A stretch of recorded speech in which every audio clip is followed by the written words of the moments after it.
అనేది ఎలా ఫీల్ అవుతున్నారు ఏంటి? మిమ్మల్ని క్యాప్చర్ చేశారు కదా. అవును, అది ఇప్పుడు ఆ కేసు ఇప్పుడు పట్టాలు ఎక్కింది. ఎన్నాళ్ళు సద్వతగా ఉంది, నిన్నటితో పట్టాలు ఎక్కింది. త్వరలో దానికి ఒక పరిష్కారం వస్తుంది. వీరి వాళ్ళు గారి వెనక ఎవరున్నారు, ఎవరు చెప్పారు, ఎందుకు చేశారు అనేది త్వరలో డెఫినెట్గా తేలుతుంది. సార్ సునీల్ కుమార్తో పాటు అప్పుడు ప్రైవేట్ వ్యక్తులకు టార్చర్ చేశారు సార్. వాళ్ళ పరిస్థితి వాళ్ళు కొంతమంది టీడీపీలో ఉన్నారు. సునీల్ కుమార్కి కొందరు అనుచరులు ఉన్నారు, కలెక్షన్ ఏజెంట్స్ ఉన్నారు. ఆ కలెక్షన్ ఏజెంట్స్లో వాళ్ళని వాళ్ళ పర్సనల్ స్టాఫ్ని మెయిన్గా వాడాడు. డైరెక్ట్గా డిపార్ట్మెంట్లో ఉన్న వాడితే ఇబ్బంది అని చెప్పి అతను కలెక్షన్ ఏజెంట్స్ని, అతని పర్సనల్ స్టాఫ్ని వాడాడు. అన్నీ బయట సార్ కొంతమంది గౌరీ శంకర్ అలాగే వాళ్ళ పరిస్థితి సార్. నిన్న సోషల్ మీడియాలో చూసా కొన్ని పేర్లు. మరి అది ఎంతవరకు వాళ్ళు ఉన్నారు అనేది అది పోలీస్ ఇన్వెస్టిగేషన్లో తేలాలి.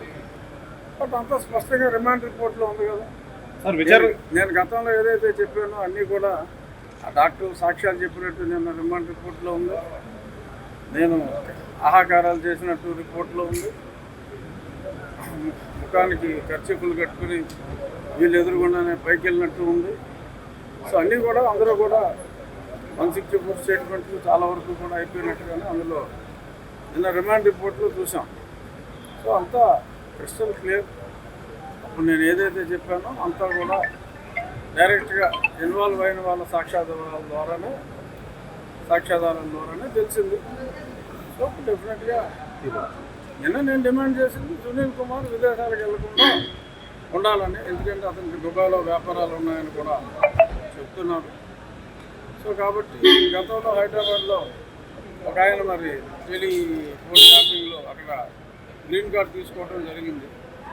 అతని పాస్పోర్ట్ చూస్తే గత 4-5 సంవత్సరాల్లో ఎవరూ కూడా ఇండియన్ అంబాసిడర్ కూడా అది ఇండియాలో ఉన్న అమెరికన్ అంబాసిడర్ కూడా అన్నిసార్లు అమెరికా వెళ్ళి ఉండడు. అన్నిసార్లు అతను వెళ్ళినట్టు అతను పాస్పోర్ట్ వెరిఫై చేస్తే తెలుస్తుంది. సో అన్నీ బయటకు వస్తాయి త్వరలో సార్. విచారణ ట్రాన్స్పరెంట్గా జరుగుతుంది అని నాకు అనిపిస్తాను. నిన్నటి సంఘటనలు అన్నీ చూసిన తర్వాత ట్రాక్ ఎక్కింది. డెఫినెట్గా న్యాయం జరుగుతుంది అన్న దాంట్లో అనుమానం లేదు. తర్వాత నిన్న చూసాం కదా సుప్రీంకోర్టు జడ్జిమెంట్ కూడా వేరే ఇష్యూలో సునీల్ కుమార్ సర్టిఫికేట్ మీద కూడా నాకు డౌట్. అతను ఎస్సీ సర్టిఫికేట్తోనే వచ్చాడు, కానీ అతను ఓపెన్ కన్ఫ్యూషన్లోనే ఉంది.